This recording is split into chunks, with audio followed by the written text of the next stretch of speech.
આજ તો ભાઈ ભજન બાગ આખો અક્ષરધામ બની ગયું તો જય સોમનારાયણ બધાને ભગવાન અને મમ્મી લાગ્યા પગે ને આ નાનકાલાલ ને આપી રોટલી અને ઉપડી ગયા ઓફિસે જવા પોગી ગયા ઓફિસે. હા કેટલા દી ધાર વગરનું પડ્યું હતું, જરાક ધાર કઢાઈ લેવી ને ચાકા બાકા બાકી જમાવટ છે, સિસ્ટમ બાકી એની એક નંબર છે. પછી કર્યું પંતે ભગવાન લાગ્યા પગે ને બેઠા ખમણતા પડવા. આજ તો કીધું બાકાજી કે બોલાવી જ દેવી.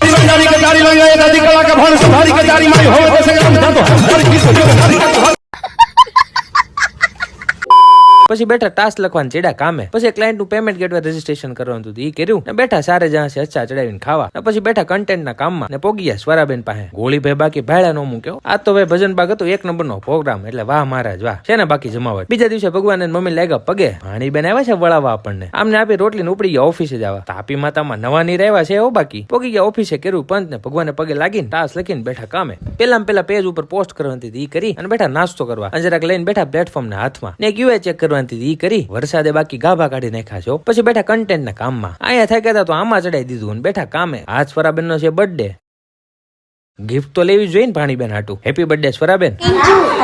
આપી દીધું ગિફ્ટ. લે બોલો આને તો અડધો ભાગ જ ઉડી ગયેલો. ઘરે આવીને મામા ભાણીએ કરી ભગવાન ની આરતી અને લાગ્યા બધાને પગે. એક હાટું લાવીને બીજા રહી જાય એમ થોડું હાલે. વેદુબેન ને આપી દીધું ગિફ્ટ. પોગ્યા સભામાં. આજ તો ભાઈ ભજન બાગ અક્ષરધામ બની ગયું તો વચ્ચે મહારાજ ને આજુબાજુ અનંત મુકતો ને પછી બધાને સમૂહ આરતી નો લાભ મળી ગયો હતો. હું નજારો હતો વાલા એકદમ ગજબ હો. ને સંતોના હાથે સફરજનનો પ્રસાદ મળી ગયો બધાને. ડોક્ટર સાહેબ બાકી ક્યાંથી રહી જતા હતા. લસ્સી હતી પણ આપણા ભાગની નહોતી. ને પછી ભાઈ લાગી ગયા બધા મેઇન કામમાં. આવું બધું તૈયાર કરતા ટાઈમ લાંબો ટૂંકો લાગી જાય પણ સમૂહ ની સેવાની આ એક તાકાત. 1 કલાકની અંદર તો બધું ઓકે કરી દીધું. સેવા બધા યુવાનોની એટલે ગજબ હો બાકી. ને ઘરે આવીને વાંચ્યું વચરામૃત ને પછી સ્વામિનારાયણ ચરિત્ર ચિંતામણી પછી સ્વાસ્થ્ય સુધા. ને આજનો વિચાર કઈક એવો છે કે સત્યની ભૂખ બધાને હોય વાલા, બસ પોતાના ભાણામાં આવે ને એટલે કડવું લાગે છે.